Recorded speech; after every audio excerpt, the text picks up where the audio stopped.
Olá, está no ar o programa Seu Direito. Nesta edição vamos falar sobre segurança no trânsito, um tema pertinente principalmente para as grandes cidades, que concentram um alto número de veículos em circulação. Você sabia que em Santa Catarina mais de 4.650.000 veículos foram emplacados somente em 2014 até o mês de agosto? Isso mesmo, e dentro dessa estatística estão as motocicletas, que correspondem a mais de 1 milhão em trânsito no estado. Um número expressivo que retrata também o alto índice de acidentes envolvendo motociclistas. Para se ter uma ideia, a segunda maior causa de atendimentos do SAMU no estado em 2014 foram os acidentes com moto.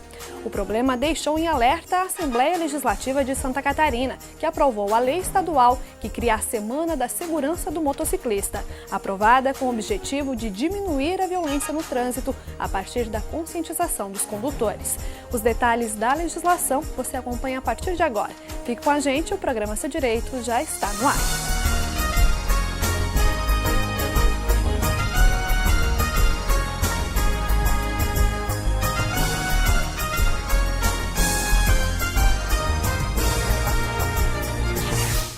Andar sobre duas rodas parece ser uma boa alternativa para quem quer se livrar de congestionamentos e cada vez mais condutores optam pela motocicleta como meio de transporte. Segundo o Departamento Estadual de Trânsito, nos últimos 4 anos, a frota de motocicletas aumentou em 23% no estado.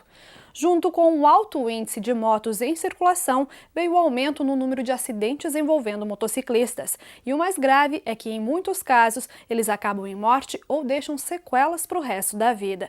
O programa Seu Direito conheceu histórias de motociclistas que vivenciaram experiências desagradáveis no trânsito e traz também as iniciativas que podem contribuir para um trânsito mais tranquilo nas cidades. Os detalhes da reportagem de Felipe de Moura. A presença de motocicletas nas estradas brasileiras se tornou tão comum que hoje é praticamente impossível sair às ruas sem se deparar com uma delas. O aumento expressivo deste meio de locomoção é resultado de uma série de fatores, entre eles a decisão de fugir dos congestionamentos e abandonar o transporte coletivo, que na maioria dos casos é caro e deficitário. O crédito facilitado com financiamentos a longo prazo também impulsionou as vendas nos últimos anos. Segundo informações do Departamento Estadual de Trânsito, o número de motos em Santa Catarina pulou de aproximadamente 700 mil em 2009 para a marca de 1 milhão em 2014.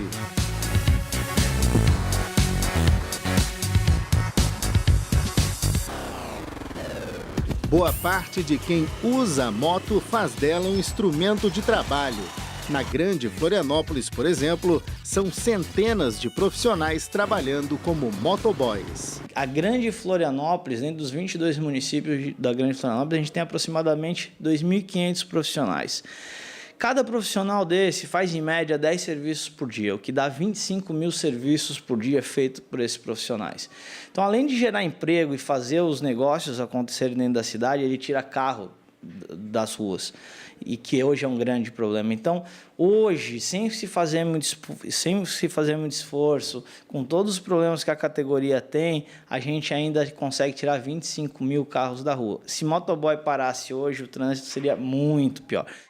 Mas se de um lado a moto dá maior mobilidade aos usuários, de outro aumenta os riscos para quem faz a opção de se deslocar sobre duas rodas. As motos estão mais sujeitas a acidentes e as ocorrências graves envolvendo motociclistas se multiplicam.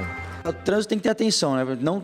Não só de moto, como de carro. Mexer no celular, ficar brigando com quem está do lado ou conversando, gesticulando muito, não dando muita atenção para o trânsito.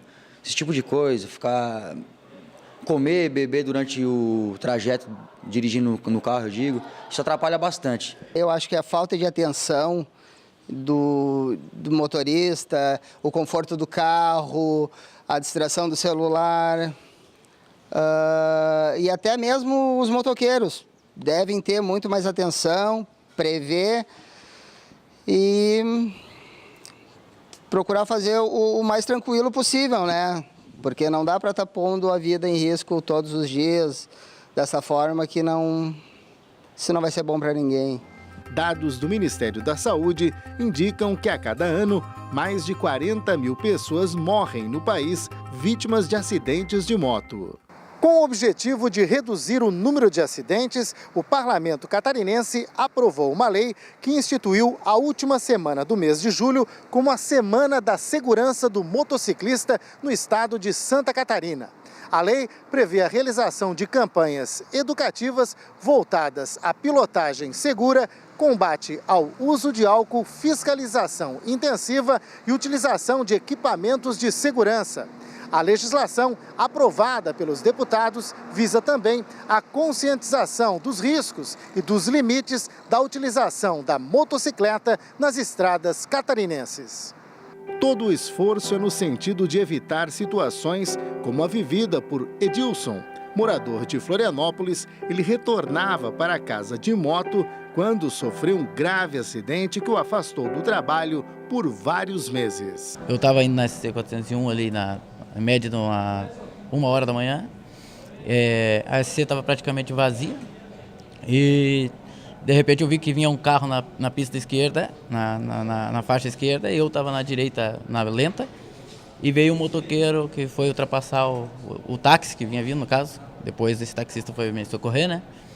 Ele ultrapassou pela direita e me atingiu, no caso, né? Onde daí minha moto arrastou, a dele foi arrastando também em média de uns 60 metros, né? Ele acabou fraturando o braço, né? E eu, no passado, a moto dele por baixo da minha, onde atingiu do garrão até a frente do pé, abriu o pé e arrebentou os 4 tendões, né? O que vai fazer eu ficar mais ou menos 1 ano por aí. Mas nem todas as histórias terminam bem como a do motociclista. Muitos desses acidentes deixam sequelas graves.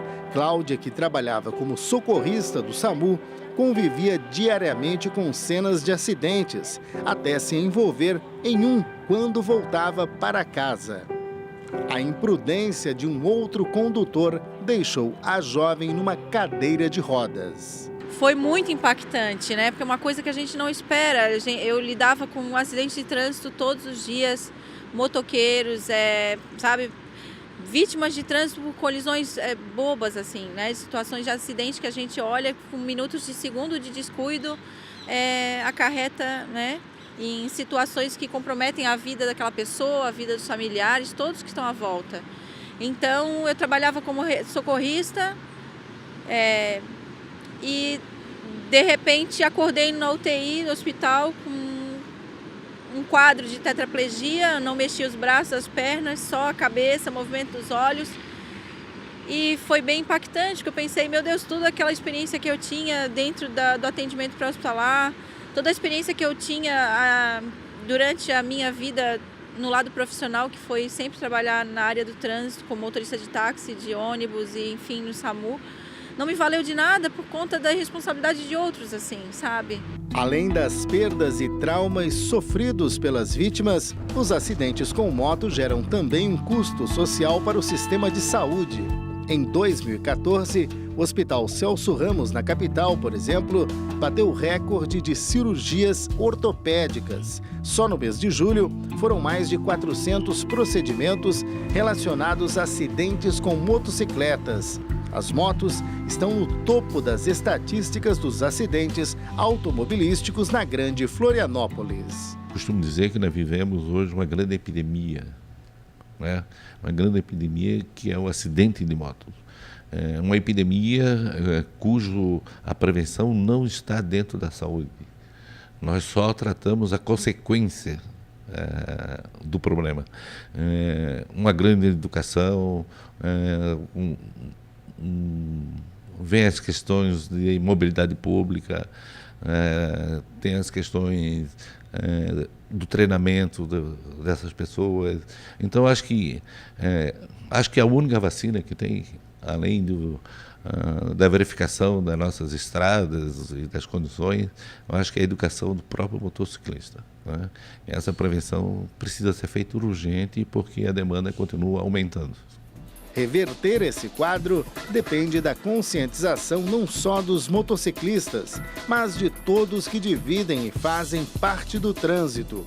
Afinal, é nessas horas que pequenas atitudes podem fazer toda a diferença. A primeira providência a ser feita é ligar 193, passar a condição, a quantidade de vítimas, né, o local, e manter essa pessoa ali no local como ela se encontra, não remover capacete, não movimentá-la em função de possíveis lesões na coluna cervical e outras lesões que podem se agravar com essa movimentação, e aguardar a equipe especializada do Corpo de Bombeiros para chegar na cena e fazer o devido atendimento, estabilização dessa pessoa e condução ao local apropriado, que é o hospital, para tratamento dessa pessoa.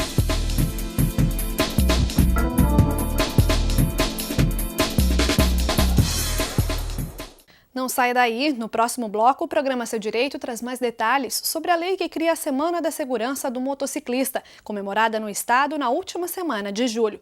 No estúdio, o diretor do Núcleo Multidisciplinar de Estudos sobre Acidentes de Tráfego, Wilson Pacheco, traz mais informações sobre as alternativas que podem amenizar o trágico índice de acidentes envolvendo motociclistas no estado. É um instante só e a gente já volta.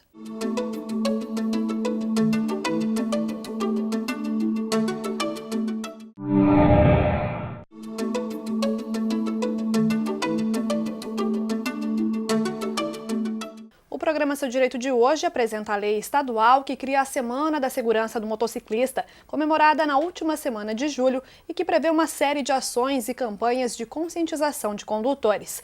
Para falar um pouco mais sobre as alternativas que podem contribuir para um trânsito mais seguro no estado, nós recebemos o professor Wilson Pacheco, que é diretor do Núcleo Multidisciplinar de Estudos sobre Acidentes de Tráfego.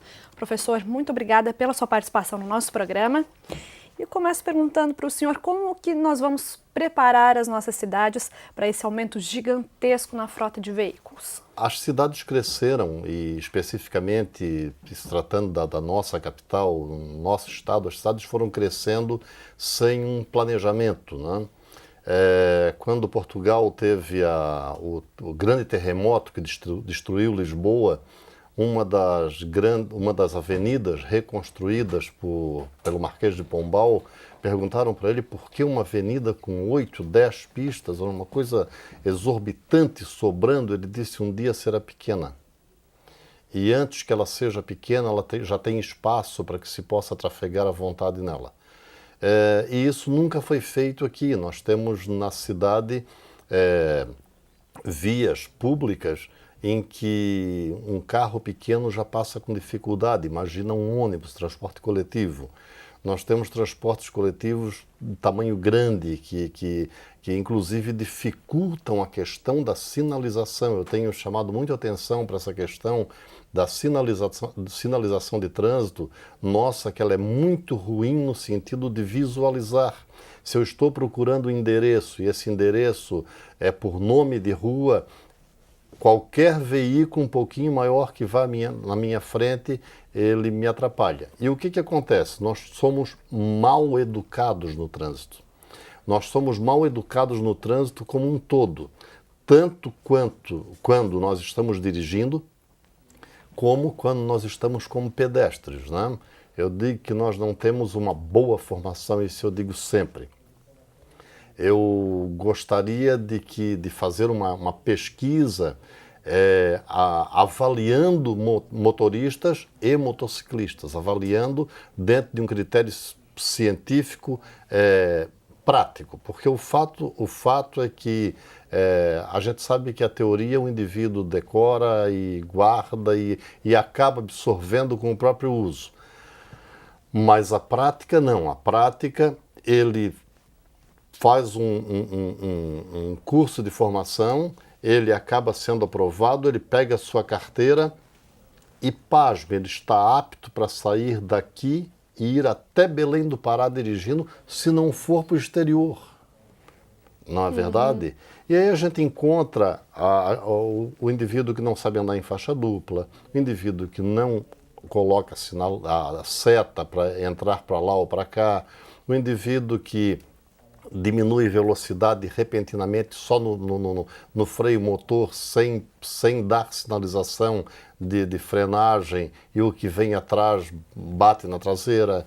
E isso serve para todos os condutores de qualquer tipo de veículo. A gente teve um aumento muito expressivo na frota de motocicletas, né? As facilidades para enfrentar esses congestionamentos, engarrafamentos e, consequentemente, o aumento no número de motocicletas aumentou os acidentes com gravidade. De que maneira que o senhor encara isso? O que acha que seria necessário para evitar esse número expressivo de acidentes? É mais educação mesmo no trânsito? É investimento em infraestrutura? Não tem dúvida que é educação. Em primeiro lugar, a educação. A educação que faz com que lá no final da via expressa a gente tome cuidado e olhe por todos os retrovisores. Se tivesse mais, a gente olharia mais para não bater com o carro ali. Então, se a gente é educado ali, a gente pode ser educado aqui. A gente sabe que quando viaja para o exterior, vai para um país como os Estados Unidos, e lá diz 30 km por hora, não adianta passar a 31, vai aparecer o policial e ele vai multar. É 30. Aí a gente respeita. E por que não respeita aqui? A legislação que dá para o trabalhador com motocicleta agora adicional de periculosidade. Na mesma semana, ontem eu vi alguns motociclistas, não necessariamente motoboys, mas andando numa via de bastante movimento, que é o córrego grande, empinando a moto. Ou seja, aí nós temos um outro problema de saúde pública que não nos aflige em termos de acidente, nos aflige em termos de doença comum. A gente sabe que no Brasil alguns colegas médicos estão tendo dificuldade de marcar cirurgias eletivas em hospitais públicos porque os hospitais, centros cirúrgicos e UTI estão tomados por acidentes e, na sua maioria, motociclistas. O corredor virou uma pista de duas mãos. A gente tem no corredor motos indo no sentido, quando a via de mão dupla, e motos vindo no outro sentido. E eu já vi, já tenho documentado, acidentes, quer dizer, impactos frontais com motocicleta no corredor. Então, e o que é que diz a legislação sobre isso? Ele pode andar no corredor, mas ele tem que guardar as distâncias seguras das laterais. Mas aí vem uma falha da lei, porque o fato é que a lei, quando a lei, quando o Estado não tem condições de cumprir a lei que ele mesmo emana, essa lei perde seu sentido pedagógico. Não é verdade? Porque toda lei que tem agregado nela uma punição, ela tem que ter condições de ser colocada em prática essa punição. E a verdade é que não é possível, não se vê isso, né? E eu digo de uma forma muito prática, até baseado no próprio direito do indivíduo. Eu recebo uma multa hoje, se o meu carro foi emplacado esse mês, se eu quiser eu só pago essa multa no ano que vem. Eu defendo o aumento substancial do valor da multa, mas eu gostaria que ela fosse aplicada imediatamente. Depois o indivíduo discute judicialmente se ele merecia ou não se ele fez ou não, cometeu ou não a infração, e se ele provar que não cometeu, então o Estado devolve com juro e correção monetária. Mas ele teria que recolher em juízo imediatamente. Com relação ao uso de equipamentos de segurança, na sua avaliação, os motociclistas estão conscientes e utilizam esses equipamentos? Olha, o capacete tem sido visivelmente bem utilizado, né? O problema, a dúvida está em locais em que existe o mototaxista, em que o capacete é um capacete de uso comum, quando na verdade o capacete ele é como um sapato, né? Ele é um capacete para cada pé. Quando eu boto por isso que não é incomum num acidente de moto com duas pessoas, o piloto da moto está lá caído com o seu capacete e o caroneiro está caído com o capacete a 10 metros de distância, porque às vezes o capacete era de alguém de uma cabeça muito maior. Né? porque ele tem tamanho adequado para cada um. Ou ele é tão pequeno que o indivíduo fica insuportável para ele usar aquilo e acaba levando o ponto mais protegido de capacete, que é o cotovelo, leva aqui na mão, né?